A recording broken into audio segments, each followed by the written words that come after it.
महान साहित्यकार सूर्यचंद्र शुक्ल जी के साथ में हैं।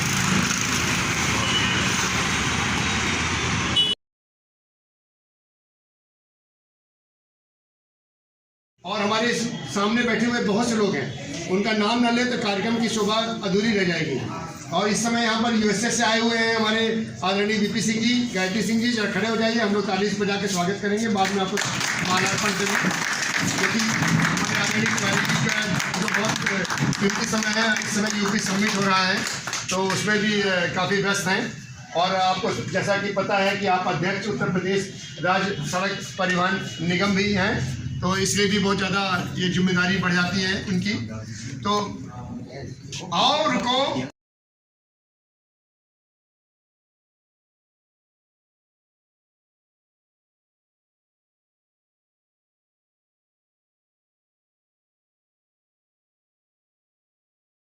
मिलेगी यहाँ सबको छावबंदी जी, आप जैसे। और हमारे सामने बैठे हुए हैं किसान, गांव किसान के संपादक शिवराम पांडे जी, शरद पांडे जी, ये नेट पत्रिका के संपादक हैं।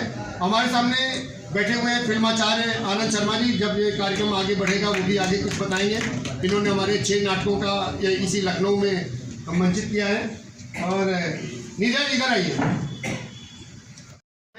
जो मुझे प्यार मिला और जो सम्मान के रूप में जो सहयोग मिला, आदरणीय हमारी परम आदरणीय दुर्गा भाभी, हमारी प्रकाशवती जी, और इन लोगों ने हमें बहुत प्यार दिया। 1969 में मुझे महादेवी वर्मा जी से मिलने का मौका मिला। उसके बाद 1976 में दुर्गा भाभी जी हमारे मोहल्ले पुरानी जबर कॉलोनी ऐशबाग नीम वाली पार्क में आई। उसी प्रकार जो है हमारे लोकनायक जयप्रकाश नारायण जी से आखिरी बार मेरी मुलाकात उनके घर पर पटना में हुई। इस प्रकार इस लखनऊ की धरती ने मुझे बहुत कुछ दिया है। बाकी तो आपको मालूम ही है कि और लोग चर्चा करेंगे भी कि मेरी जो हाई स्कूल हमने Gopinath Laxman Das Rastogi inter college, inter जेवी कॉलेज और केकेवी, जहाँ की हमारी प्रोफेसर रही हैं हमारी शोभा वाजपेयी जी, तो वहाँ से किया है। तो ये सब चीज़ों के साथ साथ ये बता दूँ कि इस धरती में बहुत कुछ है, हम उससे लेना चाहें। यहाँ की जो अवधि और उर्दू और हिंदी की जो मेल जोल की जो भाषा है, तो उसने जो है बहुत बड़ा कार्य किया है। तो मैं इन्हीं सब शब्दों के साथ यही कहूँगा। और विदेश में जब नॉर्वे में जहाँ रहता हूँ, जहाँ पर 19 जून से लेकर 31 जुलाई तक आधी रात को भी सूरज निकलता है, यानी कि सूरज डूबता नहीं है। और नॉर्वे वह देश है जहाँ जब भारत आज़ाद हुआ था 1947 में, तो नॉर्वे ने सबसे पहले भारत को मान्यता दी थी। और नॉर्वे के भारत के सांस्कृतिक संबंध बहुत मजबूत हैं। जो आज जो है हमारे जो वर्तमान भारत के प्रधानमंत्री हैं और नॉर्वे के प्रधानमंत्री जो हैं यान गार स्टोरे, और जो नेटो के चीफ हैं जेन्स स्टोल्टनबर्ग, ये स्टोल्टनबर्ग की गद्दी चली गई थी नॉर्वे में प्रधानमंत्री की, क्योंकि वो चाहते थे कि भारत को परमानेंट जो है जगह मिले यूनाइटेड नेशंस में, और वहाँ पर कुछ लोग सक्रिय नहीं थे। उसके बाद उन्होंने एक ऐसा कार्य किया कि उन्होंने ऐसी लॉबी बनाई कि नॉर्वे की सरकार किसी भी पार्टी की हो, वह भारत के संबंध में विदेशी मामलों में कभी भी हस्तक्षेप नहीं करेगी। ये नॉर्वेजियन पार्लियामेंट में तय किया गया। ये इसका श्रेय जेन्स स्टोल्टनबर्ग को जाता है। तो मैं आप सभी लोगों का आभारी हूँ।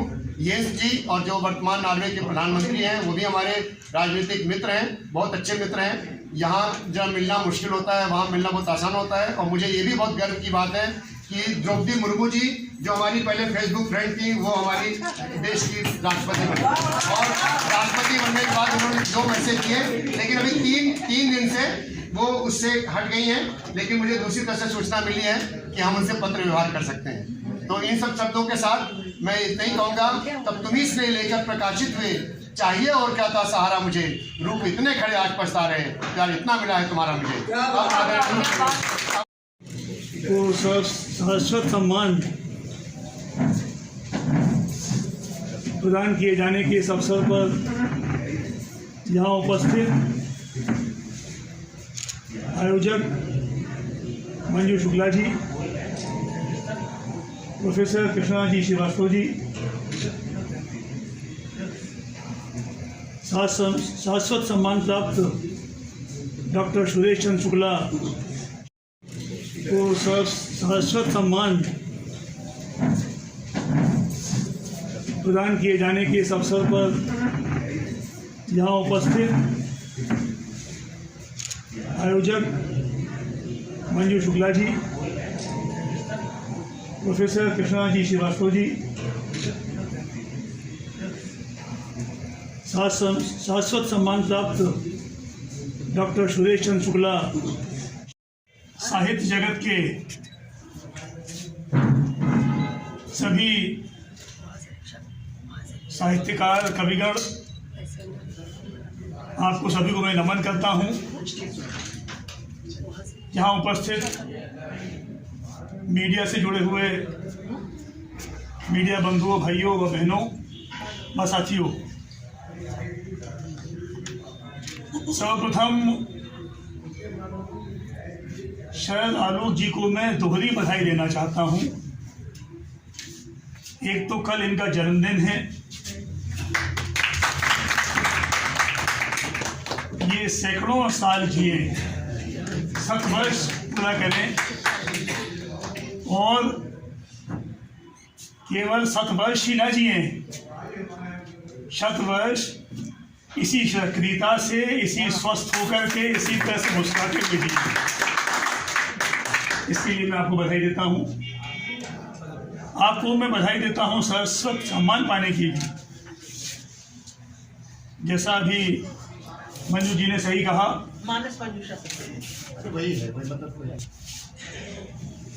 विद्वानों को सम्मान देने से हम स्वयं सम्मानित होते हैं।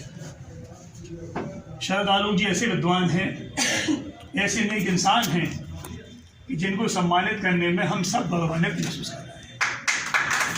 शरद आलोक के लिए अपनी हृदय से बधाई देता हूँ। आज का समय आपके कवियों और साहित्यकारों की भाषा में ही कहें तो लोग कहते हैं कि आज का समय कठिन दौर है। ऐसे कठिन दौर में पड़ोसी भी पड़ोसी से मिलने का समय नहीं निकाल पाते। पड़ोसियों की भी दुआ सलाम नहीं होती है। एक शख्स